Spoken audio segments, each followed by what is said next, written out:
Welcome back to the classroom, everyone. Before we unlock today's high-level dry powder, I need to do a serious pulse check with our group. In our last session, we shared the logic behind zone-wide entries and liquidity sweeps. Did you truly internalize that? Have you fully grasped the institutional intent behind those moves? I emphasize this because trading is ultimately a game of high-stakes logic. If your foundation has even a tiny crack, the market will find it. If there is any part of that process where you are still second-guessing yourself, please leave a comment or DM me immediately. We must solidify the basics before we move into these advanced order flow maneuvers.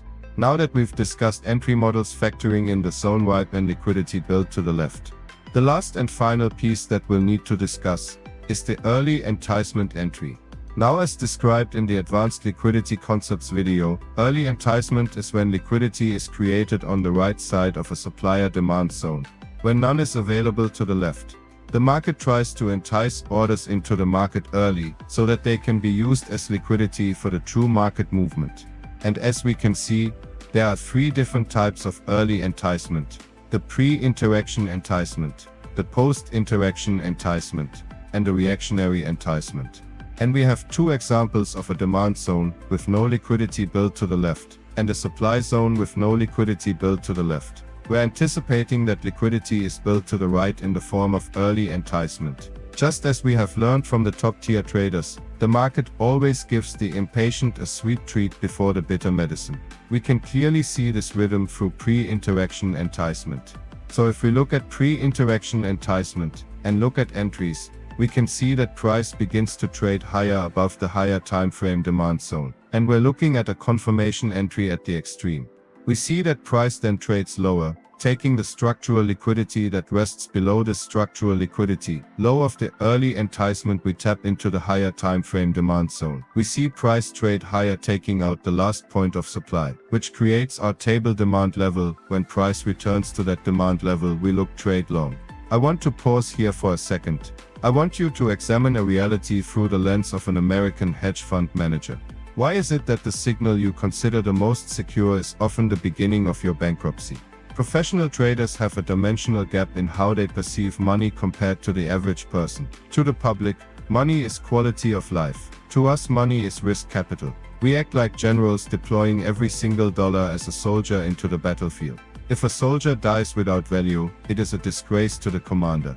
If you are still caught up in the emotional feeling of profit or loss on a single trade, you have not yet escaped the retail mindset. Look at the real-world combat of recent years. In the 2020 negative oil price event, the 2021 GameStop battle, and even the recent massive volatility in Tesla and crypto, top-tier market makers like Citadel or Jane Street no longer rely on lagging indicators. Their high-frequency algorithms manufacture tens of thousands of early enticements every second, specifically identifying those textbook breakout patterns. In their logic, if they do not first manufacture a perfect enticement trap, they cannot obtain the counterparty liquidity required to drive the true move. The standard technical analysis in your hand is nothing more than a flare revealing your position to the algorithms. This cognitive gap directly defines the decisional entry we are about to execute. A decisional entry confirmation entry would be when price creates that form of early enticement trades, lower sweeps, structural liquidity, and what we can see is that price trades into this higher time frame level of demand. Price trades away from it. We react off of the last point of supply.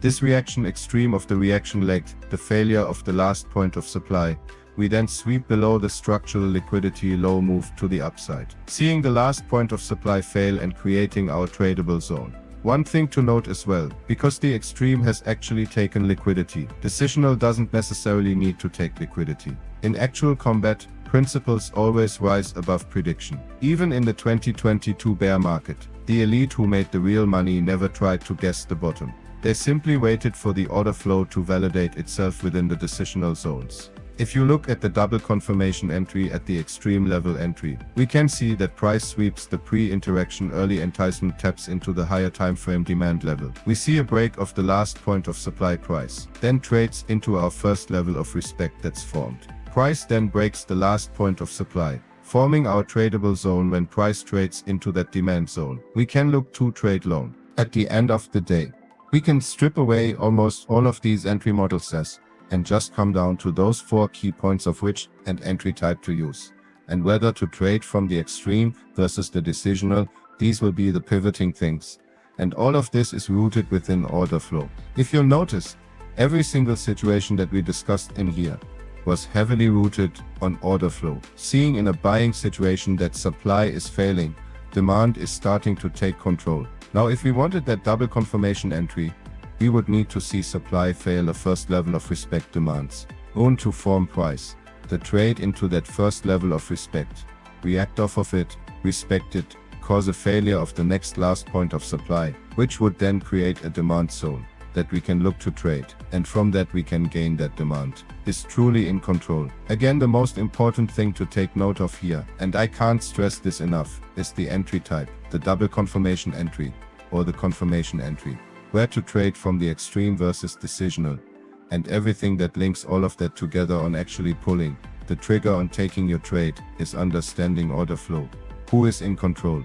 Seeing that shift and that change in control that truly justifies your overall trade that you are taking. Always remember, in the real hunting ground, technology is not for predicting the market. It is for identifying who is the hunter and who is the prey. If you are constantly being stopped out with surgical precision right before the move, it means you are exposed to algorithmic fire, and you don't even know what an enticement trap looks like. Theory ends here. Knowledge in books is static, but the hunt in the order flow happens in real time every single second. Instead of reviewing history that has already ended, come and see the battlefield in motion. I am deconstructing the high-level enticement traps on the live charts right now. If you want to see how these technical principles transform into profit in a millisecond game of chess, click my profile and come inside. We are done talking about logic. We are only looking at real-time execution. I will see you in the stream.